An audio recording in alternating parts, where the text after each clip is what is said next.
So we have another question here from Ate Heaven. Sabi niya, yung 13th month ko nakatabi lang. Hindi ko alam saan ko invest.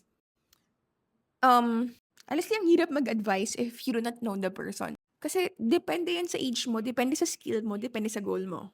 Kasi say for example, kung bata ka pa, nasa early 20s ka pa lang, ito yung part na mag-experiment ako. I can take the investment sa medyo risky. And yung 13th month na yan, gagamitin ko yan to gain experience. Kasi syempre, experience pa rin is the best teacher, diba? Pwede ka mag-try ng small business. Kahit yung passion project muna. Yung happy ka, na-enjoy mo, yung hindi mo na feel trabaho. Say for example, mahilig ka mag-bake, so magbenta ka muna ng mga cookies. O kaya mahilig ka mga buting-buting-ting, gaya magbenta ka ng mga ganchilyo, o kaya ng mga ribbon-ribbon, yung mga handcrafts.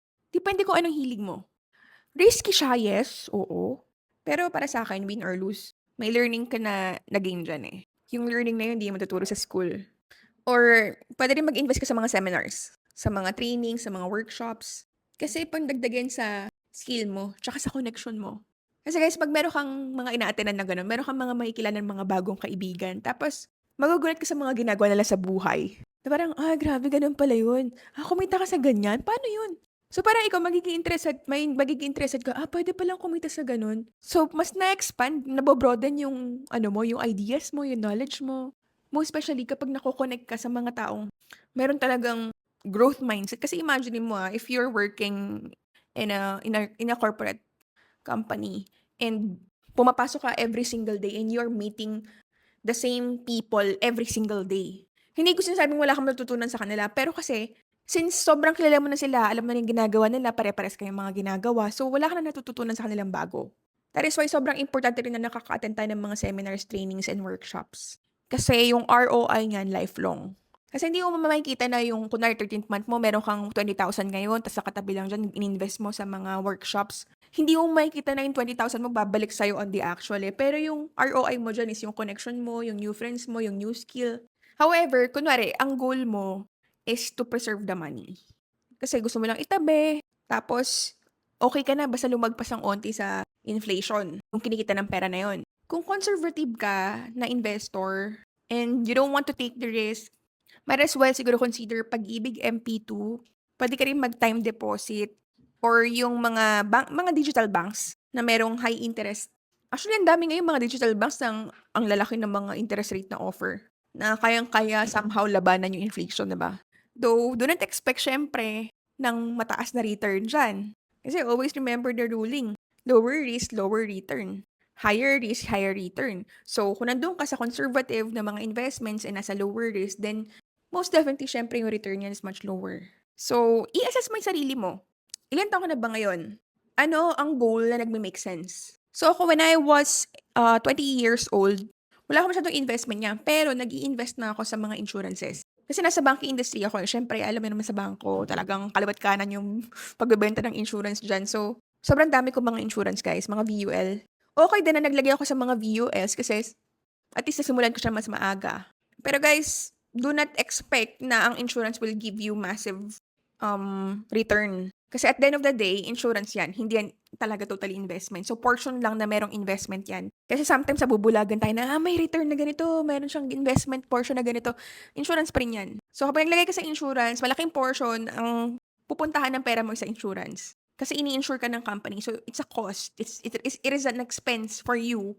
Kasi you are paying the insurance company to ensure that whatever happens in your life, magkasakit ka, maaksidente ka, or mamatay ka, merong babalik na pera. So, it's a risk for the company. That is why you have to pay them. Kaya malaking portion sa pera mo on the first few years talaga ng insurance ay napupunta doon, hindi sa investment. Kasi baka you're expecting na naglagay ako sa insurance, ibig sabihin, babalik yan kasi may investment. No. So, mostly, ganun yung mga pinag-investan ko ng 20 years old ako. Nung 25 years old ako, nag-start na ako maglagay-lagay sa stocks. So, yan, inaral ko na yung call financial. Pero syempre, hindi pa gano'n ka-deep yung knowledge ko when it comes to reading the chart. Di ko pa naiintindihan. Basta buy lang ako. Basta bumibili ako ng mga blue chip companies, ganyan. But the thing is, ang naging ano ko naman dyan, pinaka-expense ko dyan is I don't know when to exit.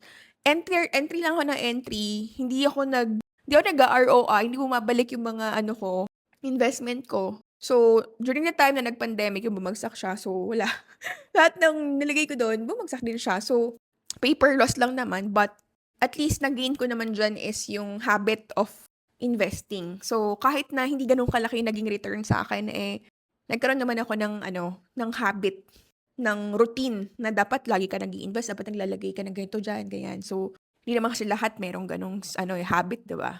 So, nung naging 7 years old na ako, 'yan, nag-start na ako mag-invest sa mga properties.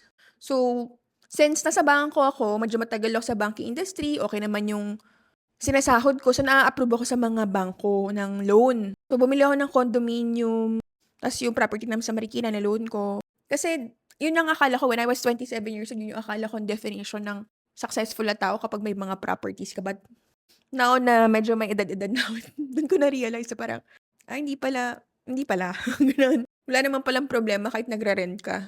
Di mo naman pala kailangang ipakita sa tao na meron kang sariling bahay, na ganito kalaki, ganyan. No. Iba pa rin talaga kapag meron kang negosyo na operational na nagbibigay sa'yo ng consistent na cash flow.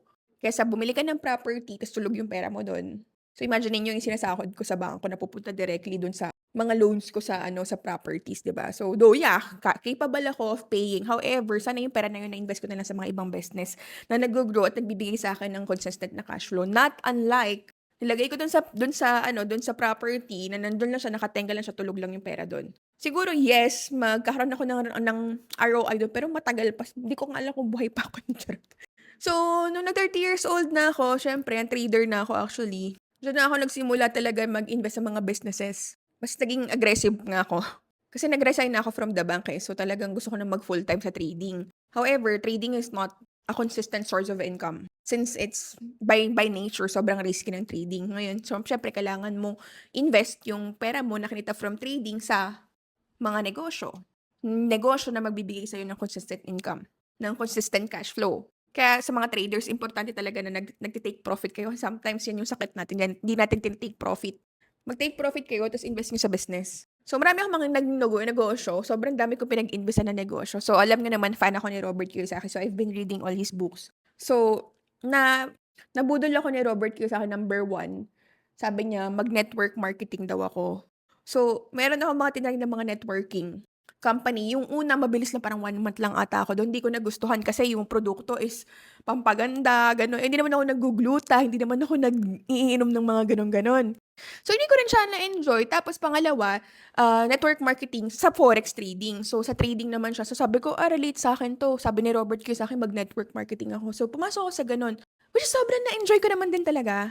Kasi ang dami ko na-meet na tao, iba yung level ng pressure, iba yung bibigay niya sa'yo na level of leadership. Sobrang dami ko natutunan sa network marketing.